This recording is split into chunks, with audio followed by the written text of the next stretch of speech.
Bismillahirrahmanirrahim. This is Murtaza Kait from the platform of IQ School of Finance. Welcome to the summary lecture of IFRS 9 Financial Instruments. आज के summary lecture में हम IFRS 9 Financial Instrument के standard में hedge accounting को cover करेंगे और hedge accounting से रिलेटेड जो हमारे पास accounting rules वगैरह है उनको हम समराइज वे में डिस्कस कर रहे होंगे. सबसे पहले IFRS 9 hedge accounting अप्लाई करने के लिए कंडीशन ये है कि आपके hedge आइटम और hedge इंस्ट्रूमेंट के दरमियान hedge accounting क्राइटेरिया मीट हो रहा हो. तो पहले तो आपने समझना है कि एक टर्म, एक फाइनेंशियल प्रोडक्ट या कोई भी ऐसा एक्सपोजर जिसमें रिस्क इन्वॉल्व है that is called hedge item. ये कोई एसेट हो सकता है, ये कोई लायबिलिटी हो सकती है, ये कोई फॉर्म कमिटमेंट हो सकती है, ये कोई फोरकास्टेड ट्रांजैक्शन हो सकती है, या ये आपके net investment in foreign operations भी हो सकते हैं. यानी कि कोई भी ऐसा एसेट, लायबिलिटी, कमिटमेंट, ट्रांजैक्शन या फॉरेन ऑपरेशंस में इन्वेस्टमेंट जो कि एक्सपोज टू रिस्क हो, इसे हम हेज आइटम कहते हैं. और इस हेज आइटम के रिस्क को मिटिगेट करने के लिए, अवॉइड करने के लिए जो इंस्ट्रूमेंट आप लगाओगे इसे हम हेज इंस्ट्रूमेंट कह रहे होंगे. Hedge instrument can be either derivative or it can be any other financial asset or financial liability that is measured at fair value through P&L. तो हेज अकाउंटिंग करने के लिए हमारे पास एक एलिजिबल हेज आइटम होगा, यानी कि कोई भी ऐसा एसेट, लायबिलिटी, ट्रांजेक्शन, ऑपरेशंस में इन्वेस्टमेंट या कमिटमेंट होगी जो कि एक्सपोज टू रिस्क होगी, और इस रिस्क को अवॉइड या मिटिगेट करने के लिए जो इंस्ट्रूमेंट हम लगा रहे होंगे that is called hedge instrument. अब हेज आइटम और हेज इंस्ट्रूमेंट के दरमियान अगर हेज अकाउंटिंग क्राइटेरिया मीट होगा तो जाकर हम हेज अकाउंटिंग कर सकेंगे. एक और बात आपने ज़हन में ये रखनी है कि हेजिंग करना और हेज अकाउंटिंग करना ये दो डिफरेंट चीजें हैं. हेजिंग करना यानी कि मैं रिस्क को अवॉइड या मिटिगेट करने के लिए कोई भी मेजर अडॉप्ट करता हूं और उसी हेजिंग स्ट्रेटेजी को एज पर IFRS 9 हेज अकाउंटिंग के तहत अकाउंट फॉर करता हूं, तो ये चीज हमारी हेज अकाउंटिंग कहलाई जाएगी. तो hedge accounting is optional, not mandatory. हम चाहे तो हेज अकाउंटिंग करें, हम चाहे तो एक हेजिंग स्ट्रेटेजी के ऊपर नॉर्मल अकाउंटिंग कर सकते हैं. अगर हम एक नॉर्मल अकाउंटिंग करते हैं यानी कि हेज अकाउंटिंग नहीं करते, तो जो भी हमारा हेज इंस्ट्रूमेंट होगा, डेरिवेटिव होगा, इसको हम simply fair value through P&L category में रखेंगे और इसको फेयर वैल्यू थ्रू P&L के तहत मेजर कर रहे होंगे. लेकिन अगर हम हेज अकाउंटिंग करेंगे तो फिर अकॉर्डिंगली डिपेंडिंग अपॉन कि कौन सा टाइप ऑफ हेज है उस हिसाब से हम हेज अकाउंटिंग रूल्स को अप्लाई कर रहे होंगे. तो सबसे पहला हमारा हेज अकाउंटिंग क्राइटेरिया ये है कि हेजिंग रिलेशनशिप में हमारे पास एलिजिबल हेज आइटम और एलिजिबल हेज इंस्ट्रूमेंट होने चाहिए. यानी कुछ चीजें एक्सपोज टू रिस्क होंगी और उन्हें इस रिस्क को अवॉइड करने के लिए, मिटिगेट करने के लिए आप हेज इंस्ट्रूमेंट्स लगाएंगे. इंसेप्शन ऑफ द हेज पे आप फॉर्मल डॉक्यूमेंटेशन और डेजिग्नेशन करोगे जिसमें आप अपना eligible hedge item designate document करोगे, eligible hedge instrument designate document करोगे, किस नेचर ऑफ रिस्क को आप हेज कर रहे हो यह आइडेंटिफाई करोगे, और आप किस तरह से अपनी हेज इफेक्टिवनेस को असेस करोगे, मेजर करोगे. ये सारे क्राइटेरिया हमें इनिशियली फॉर्मली डेजिग्नेट और डॉक्यूमेंट करने होंगे. फिर इसके बाद हमारा जो हेजिंग रिलेशनशिप है between the hedge item and the hedge instrument, ये अफेक्टिव होना चाहिए. The hedging relationship must meet the hedge effectiveness criteria. Hedge effectiveness criteria क्या है इसको भी हम डिस्कस करेंगे. और अगर हेज आइटम हमारा फोरकास्टेड ट्रांजेक्शन है, यानी जो ट्रांजेक्शन एक्सपोज टू रिस्क है वो फोरकास्ट ट्रांजेक्शन है, तो ये ट्रांजेक्शन हाईली प्रोबेबल होनी चाहिए. ये हेज अकाउंटिंग क्राइटेरिया मीट होगा तो हम हेज अकाउंटिंग कर सकते हैं. हेज अकाउंटिंग करना ना करना हमारे ऊपर ऑप्शनल है. हेज अकाउंटिंग करते हैं तो उसको भी हम डिस्कस करेंगे. हेज अकाउंटिंग नहीं करते तो फिर हम नॉर्मल डेरिवेटिव अकाउंटिंग कर रहे होंगे, यानी कि अपने डेरिवेटिव्स को फेयर वैल्यू थ्रू P&L के तहत अकाउंट फॉर कर रहे होंगे. वन ऑफ द क्राइटेरिया था हेज अकाउंटिंग के लिए कि hedging relationship must meet the hedge effectiveness. Hedge effectiveness को डिफाइन किया जाता है, हेज इफेक्टिवनेस क्राइटेरिया को कवर किया जाता है कि इसमें ये तीन बातें पूरी हों. Number one, there must be an economic relationship between the hedge item and hedge instrument. आपके हेज आइटम और हेज इंस्ट्रूमेंट के दरमियान एक इकोनॉमिक रिलेशनशिप हो. ऐसा ना हो कि हेज आइटम और हेज इंस्ट्रूमेंट दोनों की फेयर वैल्यू सेम डायरेक्शन में मूव हो रही हो. अगर हेज आइटम की फेयर वैल्यू बढ़ती है तो हेज इंस्ट्रूमेंट की फेयर वैल्यू कम हो रही होगी.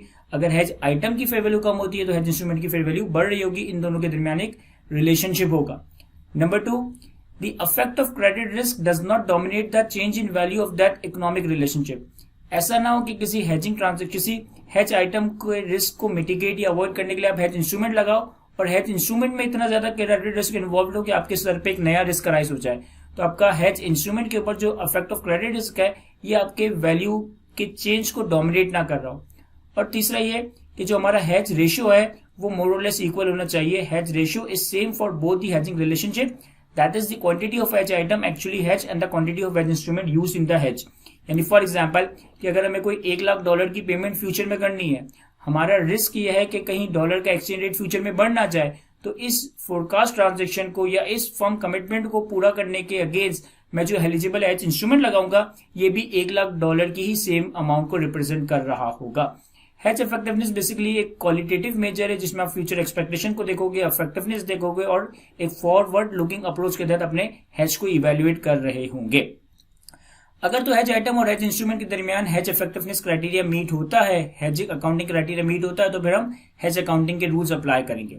अब IFRS 9 के तहत हम हेज अकाउंटिंग, हमारे पास हेजिंग 3 तरह की हो सकती है।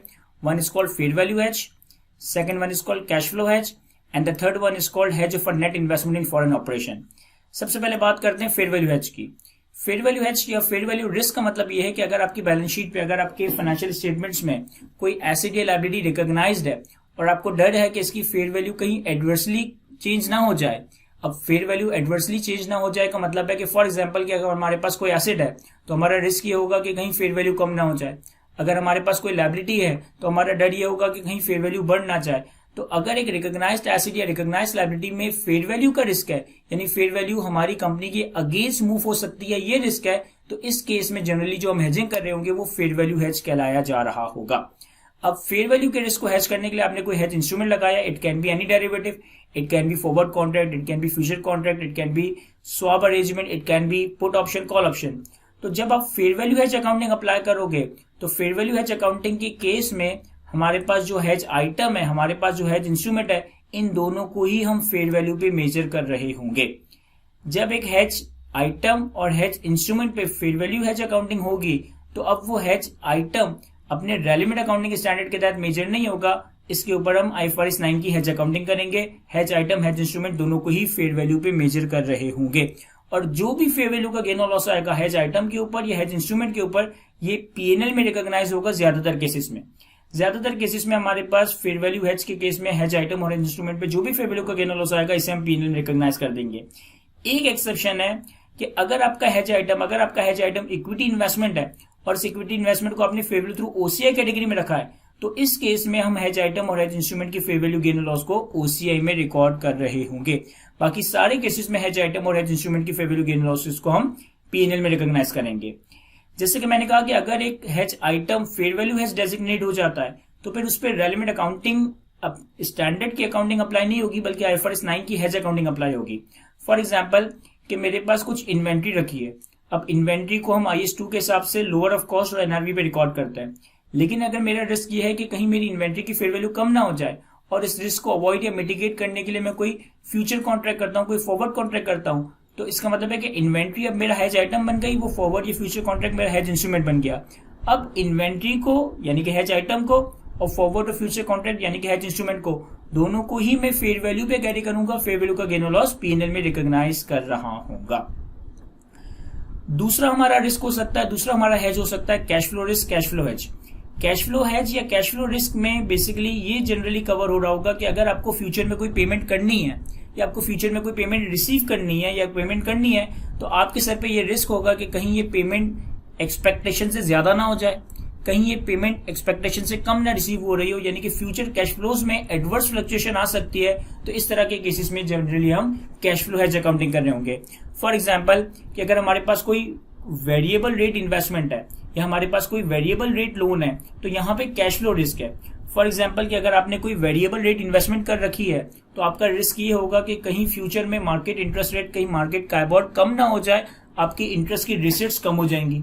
या फिर आपके सर पे आपने कोई वेरिएबल रेट लोन लिया हुआ है, तो वेरिएबल रेट लोन के केस में आपका रिस्क ये होगा कि कहीं फ्यूचर में काइबोर बढ़ ना जाए, काइबोर बढ़ गया तो हमारी ज्यादा पेमेंट्स हो रही होंगी, हमें ज्यादा इंटरेस्ट के आउटफ्लोस करने पड़ेंगे।